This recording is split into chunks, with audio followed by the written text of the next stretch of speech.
नमस्कार, आप देख रहे हैं हिंदुस्तानी मीडिया। मैं मोहम्मद शाहिद कामरान। आज हमारे मेहमान हैं मिथिला टीचर्स ट्रेनिंग कॉलेज के डायरेक्टर जनाब नियाज अहमद साहब। नियाज साहब, आपका हिंदुस्तानी मीडिया में बहुत बहुत स्वागत है। शुक्रिया आपका। सर, मैं एक बात जानना चाहूँगा आपसे। अभी कुछ दिनों पहले एक चर्चा थी कि नियाज साहब एक एजुकेशनिस्ट हैं, बरसों से एजुकेशनिस्ट रहे हैं, कई स्कूल कॉलेज वगैरह के आप चलवा रहे हैं। लेकिन अभी जो विधानसभा चुनाव होने वाला है, इसमें आप एजुकेशनिस्ट के अलावा आपने सियासी दौर लगाया था। मतलब आप सियासत में आने के लिए आप कहीं से टिकट की कोशिश कर रहे थे ताकि आप भी चुनाव लड़ाएं। सच्चाई क्या है इसके अंदर, आप बताएं। हम एजुकेशनिस्ट ज़रूर हैं और 2000 में हमने चुनाव भी लड़ा था। जी, ये पता हम लोगों को लड़ा था। जी, इन दिनों हम एकदम गायब रहे सियासत से। कुछ दिन पहले जब चुनाव की चर्चा हुई तो हमारे कुछ चाहने वाले जो केवटी विधानसभा से ताल्लुक़ रखते हैं, उन लोगों ने हमसे रब्ता किया। जी, हम नहीं चाह रहे थे, लेकिन लोगों के चाहने के बाद, चूँकि वो सीट खाली थी, आरजेडी की थी और हम लोगों की सियासत सेकुलरिज्म की सियासत है। हम लोग सेकुलर जहन के लोग हैं, तो लोगों के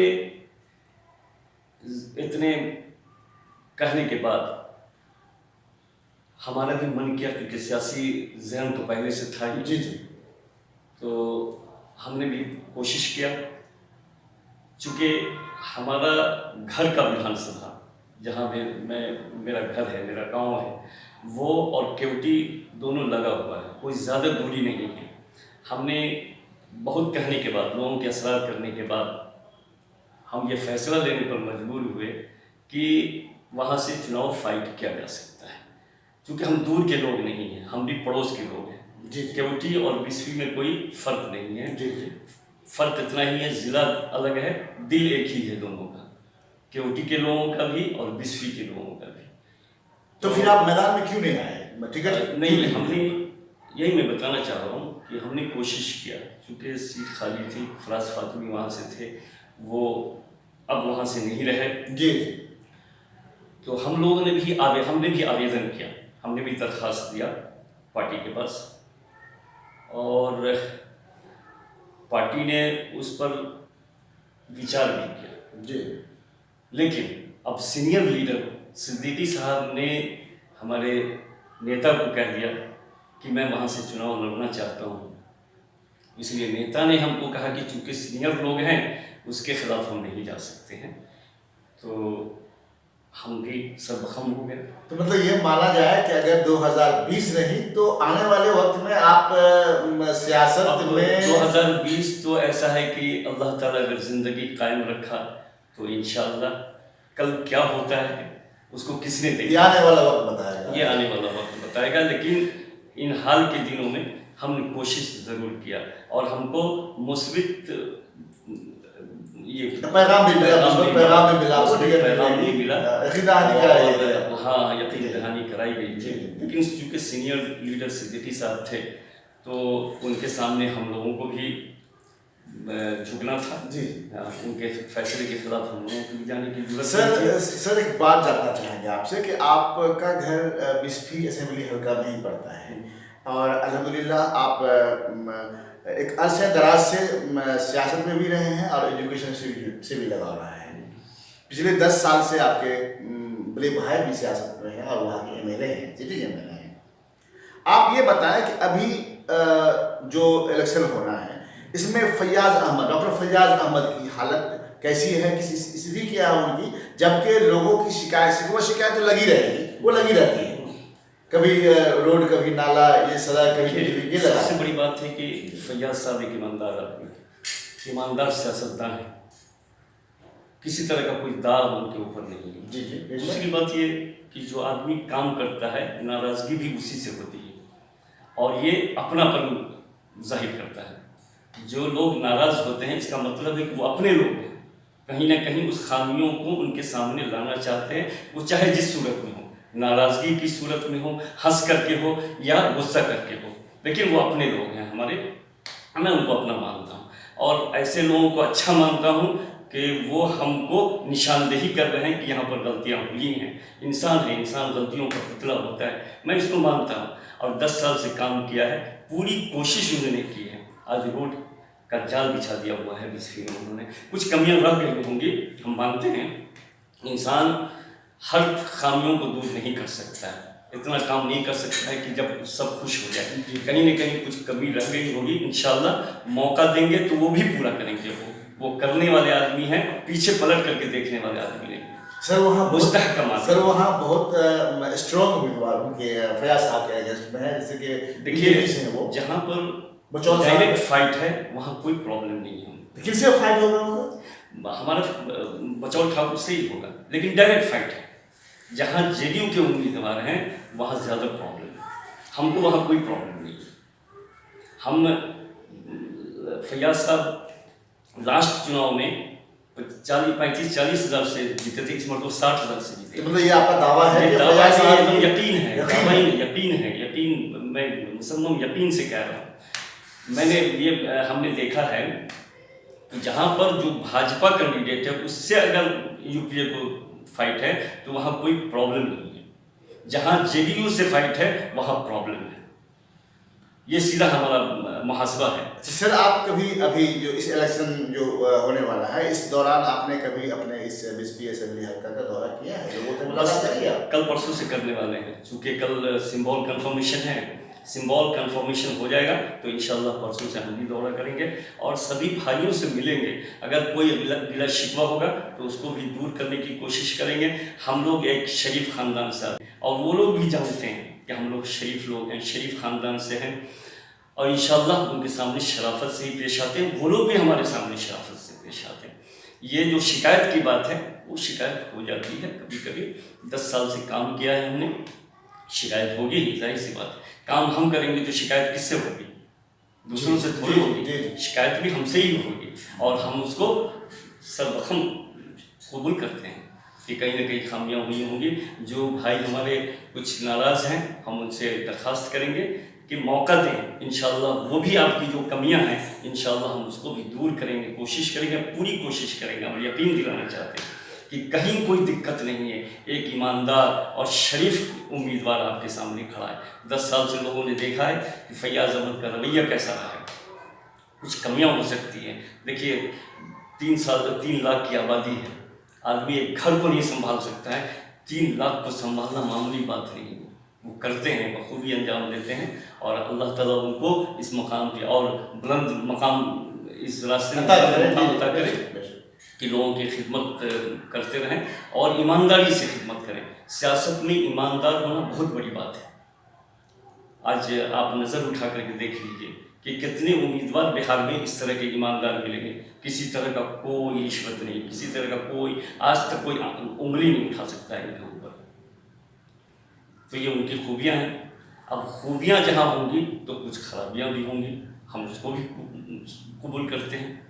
अगर खराबियाँ नहीं होंगी तो आदमी फरिश्ता हो जाएगा, तो हम फरिश्ता नहीं हो सकते हैं। सर एक सवाल, आखिरी सवाल करेंगे आपसे कि आप भी कई उस तरह की संस्थाएं चलवा रहे हैं। आप मेरे ख्याल से डॉक्टर फैयाज अहमद साहब के पास भी मेडिकल कॉलेज के वो उनकी है, उनकी भी कई इंग्लिश स्कूल चल रही है, साथ में BEd कॉलेज चल रहा है। आपको इस बात की पूरी जानकारी होगी कि आप लोगों ने, आप लोग मतलब आप हैं या आपके जो भाई हैं जो भी हैं, तो आप लोगों ने अपने तई लोगों की कितनी मदद, जो पढ़ने वाला है, जो नातवा लोग हैं, नहीं सकने वाले हैं, चाहे वो हिंदू हो मुस्लिम हो, इसमें आपने क्या रोल अदा किया? बरसों से कम से कम 20%। मैं आपको एक कहानी बताऊं जी, बताएं ताकि लोगों को जाए। मतलब हम दिल्ली गए तो दिल्ली के स्कूलों में हमने देखा कि वहाँ जितने भी टीचर्स थे लगभग मधुबनी जिले से थे, जो NCT बना था उस ज़माने में। तो हमको कुछ स्कूलों में जाने का मौका मिला तो हमने देखा कि वो आदमी, लड़का, वो हमारे यहाँ से ही BEd किया हुआ और सबों ने हमारा इस्तकबाल किया कि सर मैंने आपके यहाँ से BEd किया, आज मैं यहाँ सेवारत हूँ। मुझे अब आप बता सकते हैं कि कितनी खुशी हुई होगी। और उसमें सबसे बड़ी बात ये है कि कुछ गरीब बच्चे भी थे गरीब को आप छोड़ देते हैं मतलब जो जो जो वही मैं बता रहा हूँ, जी। मिसाल के तौर पे बता रहा हूँ कि उस टीचर में बहुत सारे ऐसे टीचर थे जिन्होंने कहा कि सर आपने हमको फ्री में बीएड करा दिया था। ये आज पहली बार आपके सामने। तो वही कमाई होगी आप, वही कमाई लग रही होगी, कितनी खुशी हुई आपको? बहुत खुशी हुई लग रहा जब होगा उस लड़के ने कहा कि आपके कॉलेज से बीएड किया हुआ हूँ और आपने फ्री में करवा दिया था। जी। तो हमको इतनी खुशी हुई कि कम से कम ये लड़के ने इकरार किया कि आपके यहाँ से बीएड किया हुआ हूँ और आपने फ्री में कर दिया था। नहीं तो मेरी सलाहियत नहीं थी कि मैं बीएड करता और मैं टीचर भी नहीं हो सकता था आज, अगर आप बीएड नहीं करवा दिए होते। तो वो एक मिसाल है, हम हज़ारों मिसाल देंगे।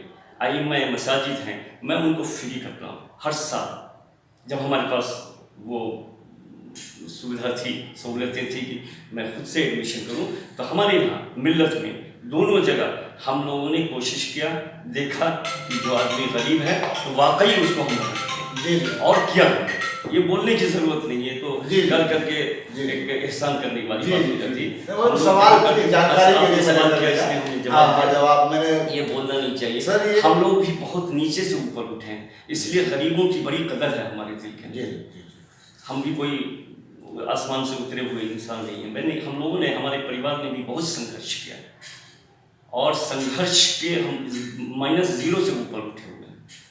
हम फुलफिल थे घर से भी, ऐसी बात नहीं है कि गरीब परिवार से जुड़ा हुआ हूँ। अल्लाह ताला का फजल करम था। उस ज़माने में भी हमारे अब्बा भी टीचर, हमारे दादा भी टीचर परिवार से, एजुकेशन परिवार से हम लोग जुड़े हुए थे और अल्लाह ताला ने उसके बदौलत हम लोगों का भी जज्बा पैदा किया, हम लोगों को भी वो शौक़ पैदा हुआ कि ये टीचर लाइन में आए और अल्लाह ताला ने उसमें हम लोगों को कामयाबी भी दी।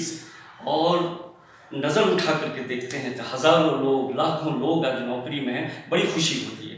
किसी से पैसा ले करके, किसी से बिना पैसा लिए हुए, चूँकि प्राइवेट इंस्टीट्यूशन है, बगैर फीस लिए हुए संस्था चल नहीं सकती।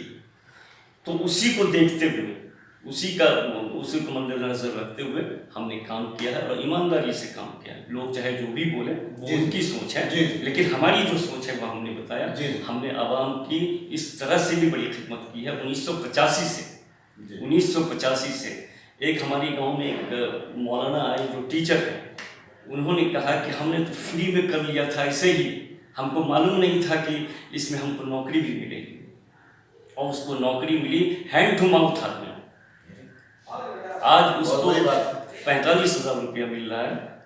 तो आज आप समझ सकते हैं कि ऐसा आदमी अगर आए तो कितनी खुशी होती है कि इसको हमारी वजह से नौकरी मिली। सर अब 2 सवाल करेंगे आपसे हम। एक सवाल तो आपसे जुड़ा हुआ होगा, एक जो बहुत ही जाती सवाल है, उससे पहले हम पूछ लेते हैं कि आप बिजली असेंबली हल्का के लोगों को, हिंदू मुस्लिम तमाम बिला तफरीक मजहब मिल्लत हर तमाम लोगों को आप क्या पैगाम देंगे इस चुनाव के लिए? हम तो ये कहेंगे कि जमहूरियत है, जमहूरियत में सबको लड़ने का हक है। या छोटे पार्टी से कोई उम्मीदवार हो, बड़ी पार्टी से हो, जमहूरियत में सबों का हक है, सबों को लड़ना चाहिए। उम्मीदवार को देखें, कौन उम्मीदवार हमारे लिए अच्छा खड़ा उतर सकता है, उसको मदद करना चाहिए। मेरी यही दरख्वास्त है बिस्फी के आवाम से। फैयाज साहब को वोट देना चाहिए। मैं तो नहीं कहूँगा कि जमहूरियत है, जमहूरियत की सियासत है ये, जमहूरियत में हम सियासत कर रहे हैं। जो हमारी सोच है, सियासी सोच है, उसके मुताबिक हम ये ज़रूर दरख्वास्त करना चाहेंगे उन लोगों से। कुछ गिला शिकवा है उसको भुला करके एक अच्छा इंसान, जो वाकई एक अच्छा इंसान है, हमारा भाई है, उसकी वजह से नहीं, एक लोग भी आम लोग भी जानते हैं कि एक शरीफ इंसान है, ईमानदार है। ऐसे लोगों को मौका देना चाहिए। कुछ कमियां रह गई होंगी, इंशाअल्लाह वो पूरा करेंगे, उसको हम यकीन दिलाना चाहते हैं। सर एक पर्सनल सवाल आपसे, इसको अदरवाइज नहीं लेकर के, ये जिला के लोग जो है मेरे ख्याल से बहुत सारे लोग नहीं जानते होंगे, आप हाफिज़ कुरान भी हैं? जी, हम हाफिज़ कुरान। कहाँ से आपने हिफ्ज़ किया और फिर आप? खिरमा मदरसे से हमने हिफ्ज़ किया और हमको लगता है कि 1978 में हमने हिफ्ज़ किया। मौका तो मुझे नहीं मिला, लेकिन मालूम हुआ कि आप तरावी पढ़ाते हैं, बहुत बेहतरीन तरावी, अल्हम्दुलिल्लाह। कोशिश रहती है कि हर साल अगर मसरूफियत नहीं हो तो गांव की ही जामा मस्जिद में तरावी इसको मेंटेन आप कैसे कर पा रहे हैं अभी देखिए, तक? एक मामूल हमारी ज़िंदगी का है, हमारे घर का ही, हमारा ही नहीं, हमारे सब भाइयों का भी वही है कि सुबह में हम फजर की नमाज़ पढ़ते हैं और नमाज के बाद तिलावत करने में अच्छा लगता है। तो कुरान की तिलावत बिला नागा, चाहे कितनी भी मसरूफियत हो, हम लोग बगैर कुरान की तिलावत किए हुए घर से बाहर नहीं निकलते हैं। ये हम लोगों का मामूल है और इस याद रखने का राज वही है। कुरान तो मुसलसल पढ़ने की चीज़ है। आप जितना पढ़िएगा कुरान का याददाश्त आपको उतना ज़्यादा बढ़ेगा। आप कुरान को छोड़िएगा तो कुरान आपको छोड़ देगा। इसलिए हम लोगों की कोशिश रहती है, फैयाज़ भाई हालांकि हाफिज़ नहीं है लेकिन बगैर तिलावत किए हुए वो भी घर से बाहर नहीं निकलते। और मेरा भी मामला है, चूँकि मैं हाफिज़ हूँ तो इसलिए मेरी ज़्यादा जिम्मेदारी बढ़ जाती है कि कुरान को मैं ज़्यादा पढ़ूँ। इसलिए हमेशा हर रोज़ एक सिपारा बगैर पढ़े हुए हम घर से बाहर नहीं निकलते, चाहे कितनी भी मसरूफियत की होने हो, उसको पढ़ने के बाद ही हम घर से बाहर निकलते। अल्लाह का शुक्र। कभी कभी ऐसा भी हुआ कि हम को एकदम 4 बजे ही निकलना है तो हम लोग गाड़ी में ही कुरान पढ़ते हुए गए, लेकिन कुरान की तिलावत नहीं छोड़ा। ये हम आपको बताना चाहते हैं। तो हम तो कहेंगे कि हर मुसलमान भाई को कुरान की तिलावत करना चाहिए और तभी उसके बाद अपने काम का आगाज़ करें तो इंशाअल्लाह उसमें कामयाबी मिलती है। अल्लाह ताला कहते हैं लैसल इंसान इल्ला मा सआ, इंसान कोशिश करता है तो कामयाबी उसके सामने सर झुका देती है। अगर हम कोशिश ही नहीं करेंगे, सिर्फ दूसरों के इस पे लालच करेंगे, लालच बुरी बला है, लालच नहीं करना चाहिए। इंसान को अपनी मेहनत पर मुनहसर रहना चाहिए और अल्लाह ताला पर तवक्कुल करना चाहिए। यही हमारा शिवा है। जया साहब, बहुत बहुत शुक्रिया आपका। और आवाम से भी दरख्वास्त है कि इन्हें सुने। इंसान बड़ा हो या छोटा हो, बड़ा बनना आसान नहीं होता और अगर कोई बड़ा बनकर भी अपनी ज़िंदगी के वसूल के साथ समझौता नहीं करे, यही असल इंसानियत है। तो ये थे हमारे, बहुत बहुत शुक्रिया। शुक्रिया आपका। हमारे चैनल हिंदुस्तानी मीडिया को सब्सक्राइब करें और लेटेस्ट अपडेट्स के लिए बेल आइकन दबाएं। Kindly subscribe to our channel Hindustani Media and press the bell icon for the latest updates.